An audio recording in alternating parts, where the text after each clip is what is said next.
Welcome back, everybody. It's, of course, Sport Federation TV. We'll carry on talking about sport in the Western Cape. And, of course, one of the codes is Transplant Sports. Transplant Sports active at a national level, an international level. And you'll know that we've had a number of our transplant sport athletes on the show, especially more recently where they're talking about the billion steps that athletes are able to contribute to bring awareness to transplant sports. And joining me on the line now from Western Cape Transplant Sports is Mark Agnew. Mark, great to have you on the show. How are things there with you? Very good. Thanks very much. No, not too bad. One day at a time, as they say. Mark, let's talk to you a little bit about transplant sports. I know that you're a Western Cape athlete and, of course, a South African athlete. You've been around the world as well to compete. But before we get there, just tell us a little bit from your side, a little bit about transplant sports. From my experience, after I had my transplant, having been a sports person for many years, I just came across it. I think I was Googling and I came across transplant sports. I contacted the local branch, showed interest. I think I might have spoken to Herman right at the beginning. In fact, he did his transplant a couple of months before I did. And then I think he sent me a list of the sports that transplant sports took part in. Right. So I had to go through the list and decide what I could possibly do, and I certainly was no long distance runner or sprinter. So I came across shot put and discus, and I seem to remember doing that as a kid at school in my youth. So I thought I'm sure I can maybe take part doing that, and that's what I've done, and it's been fantastic.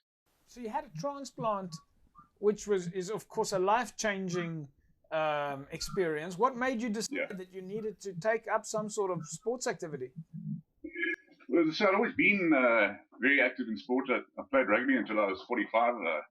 I rode 10 Argus cycle tours. I ran a few half marathons.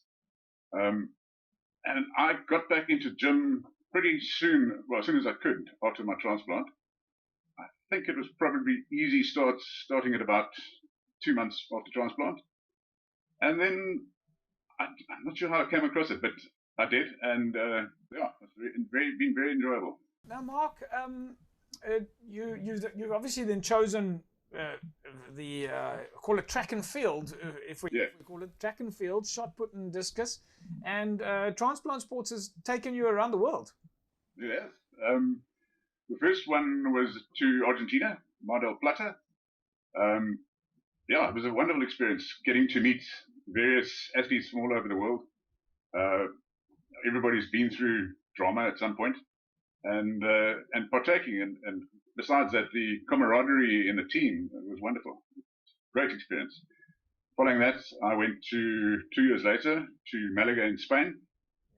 And what was also great then was seeing a lot of the people that I'd met in Argentina again.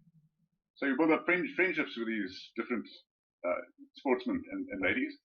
And it was great. And then another 2 years later, I was off to Newcastle last year in England.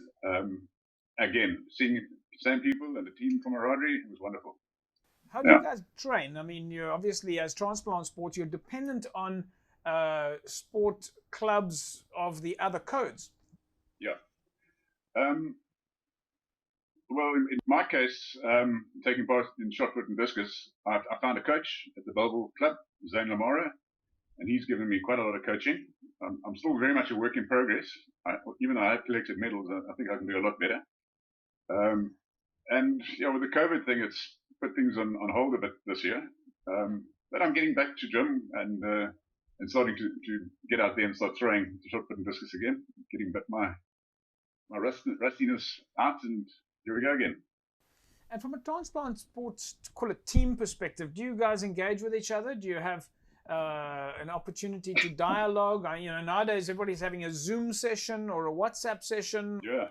Microsoft Teams. Do you as athletes talk to each other, because you're obviously different codes? Yes. Well, pre-COVID we would have a regular social gathering, be it a braai at a sports club or things like that. And we've also taken part in the annual National Sports Day. But this year, with the COVID, it's all gone on ice a bit. And there is contact through, for instance, Facebook groups. We're on the email connection, so there's a lot of communication. But we haven't actually seen each other this year, I don't think. Yeah. And when you do compete, how tough is the competition overseas? In Argentina, it wasn't too tough, I found, but when we got to Europe, it was a different story. The level had risen dramatically. Guys from Hungary, Turkey, you name it. There were some serious athletes with coaches giving it a full go. What comes next now for you, Mark? And we know that with COVID, the regulations are very strict out there. But we also know that there will be competitions in the future. We've spoken to Rensha LaRue, to Lloyd Perry, and they're trying to make sure that their training at least is up to some sort of par. Yeah, I think at the moment it's all up to the individual to keep himself in shape and top of his game. Yeah. I'll be contacting Zane quite soon, I think, to get back to my coaching, or him coaching me rather. Yeah, and then we were supposed to have the next games in Houston, Texas next year, but due to COVID, that's been cancelled, unfortunately. Yeah. So we'll have to wait and see. I think we're going to get through this period of COVID before we get notification on when things will resume. Yeah, get back to training now. And from call it the viewer's perspective now, somebody that's actually watching the show tonight, you might even have many cases where some people have never heard of transplant sports. Have you got a word of advice for anybody out there that might have had a transplant? I think in my case, I think positive attitude, get back to normal as fast as possible after transplant is the way I went. I live a completely normal life now. For me, it was 7 years ago, my transplant.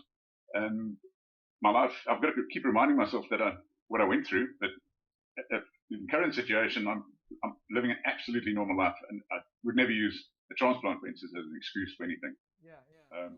Get back to normal as fast as you can is my motto.